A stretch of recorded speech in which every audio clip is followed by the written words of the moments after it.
The Black community suffers from the worst health disparities. The Minister of Wellness Ministries is the only pro-Black Bible-based health ministry of its kind. We teach biblical health principles that can eradicate obesity and disease. We have everything you need to feel better than you've ever felt in your life. Act now to get your biblical health ebook and DVD, both for free.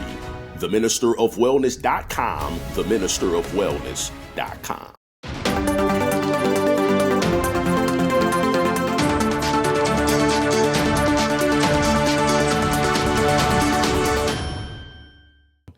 So you have a sister out in Smyrna, Delaware. She was at a restaurant called Cuzino's.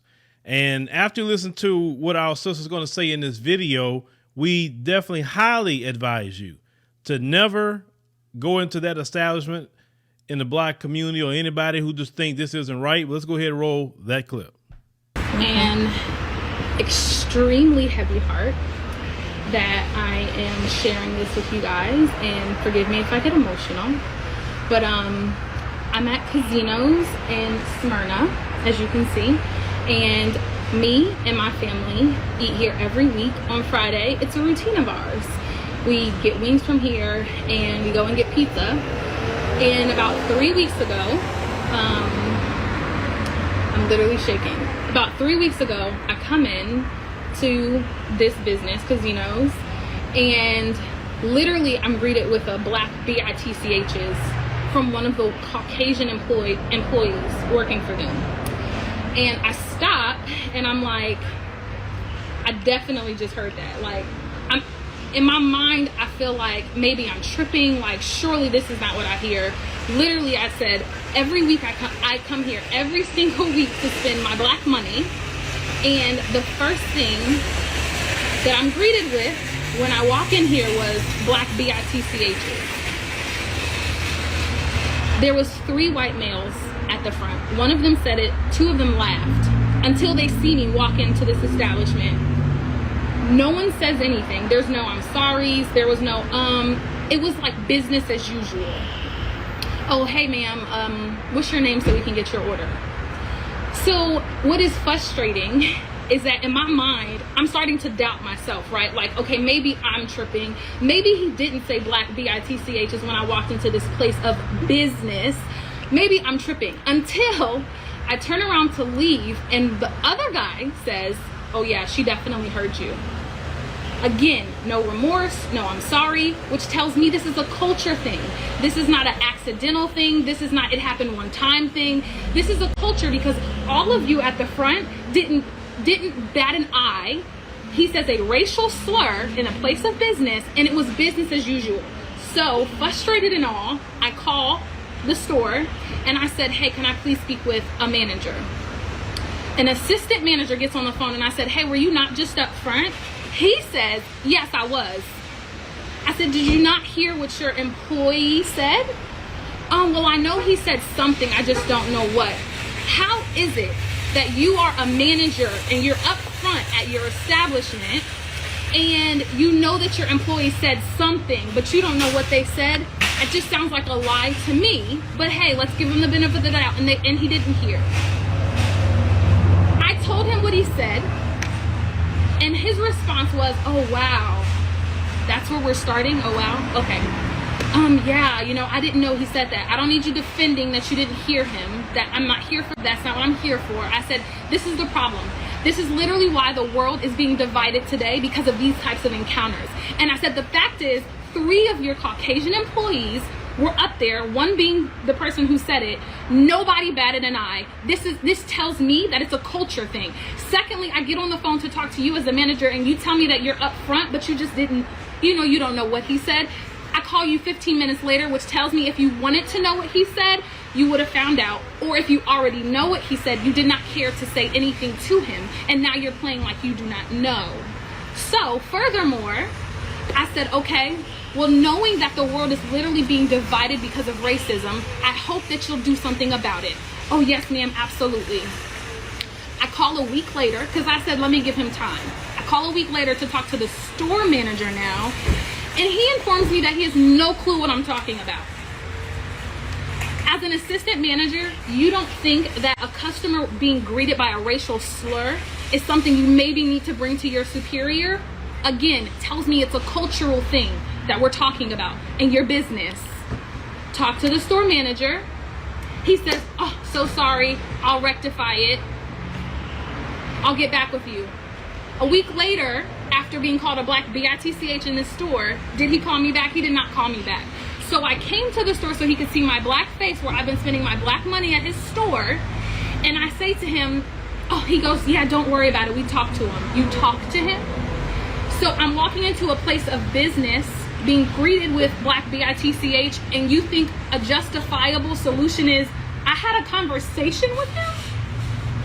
Like, I'm just grateful that my kids were not in there to hear that, and then to hear your response.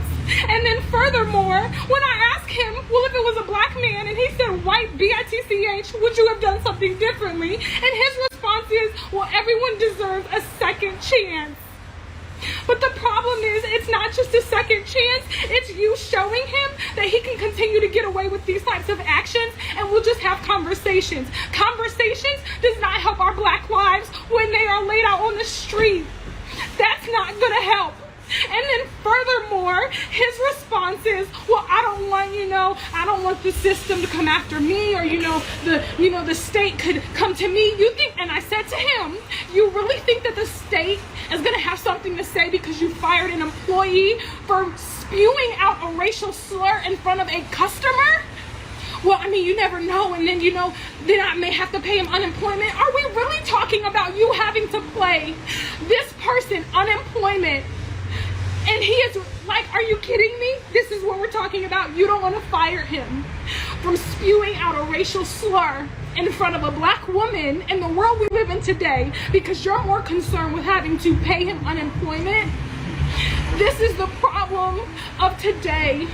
I pray to God that if you understand what I'm saying out of my mouth, I pray that you will help me get the word out about this establishment, Cuzino's Family Kitchen in Smyrna, Delaware, and I am asking you to share this and to tag them, so that his response was, well, I just did what I thought was best, and I told him, thank you for doing what you think is best.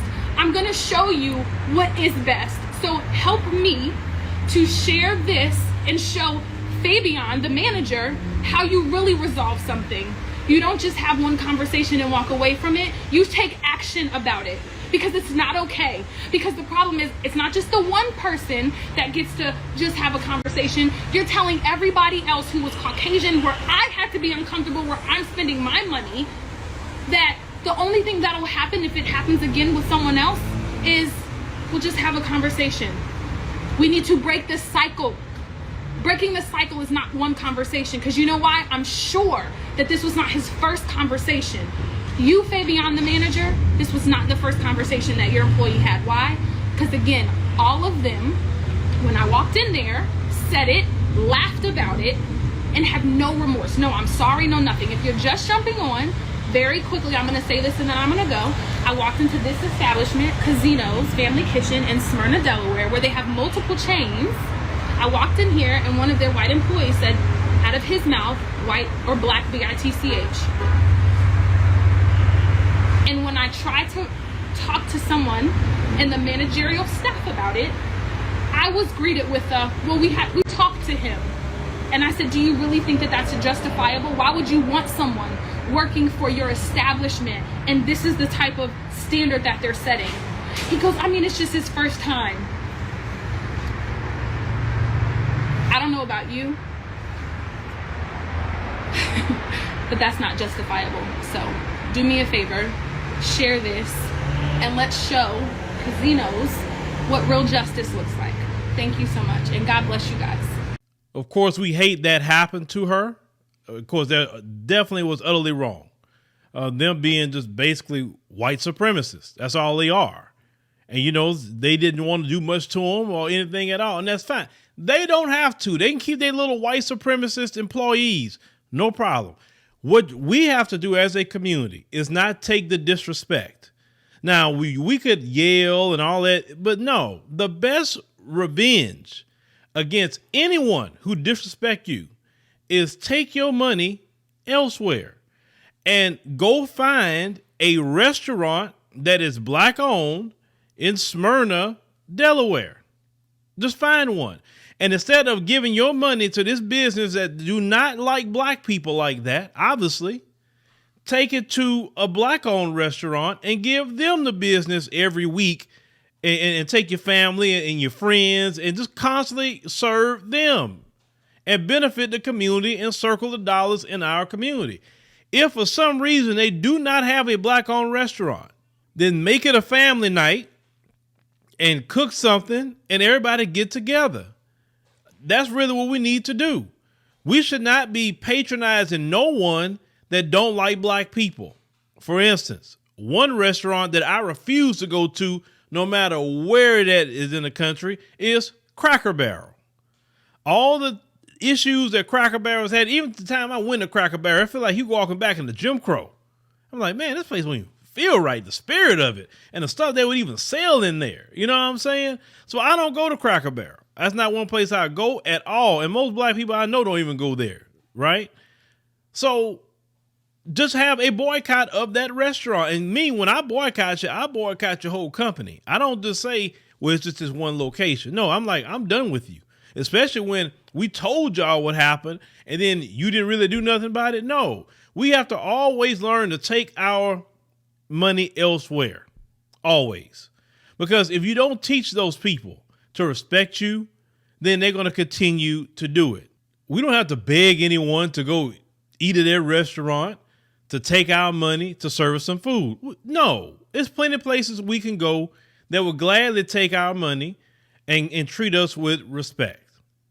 So we'll make sure that we put their website and their address in the pinned comment. So if you live in Joe Biden State, Delaware, because that's where that's at, then make sure that you don't go to Cuzino's, because that place don't like black people. And if you don't like black people, you don't like black dollars. But, you know, let us know if you've been to that restaurant, those brothers and sisters that may live in Smyrna, Delaware.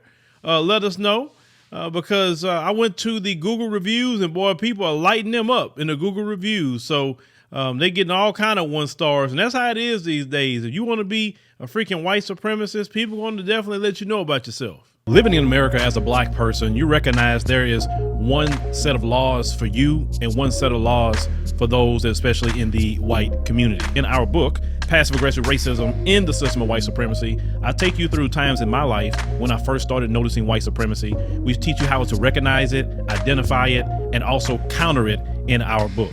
This book is a beginner's course for those that are just starting to wake up and open their eyes to see the system of white supremacy. As a black American person, you must understand this system, because this system is life or death to you. How you handle it, how you deal with it, it can affect your mental health if you don't understand this system. Pick up our book, Passive Aggressive Racism in the System of White Supremacy, today on Amazon.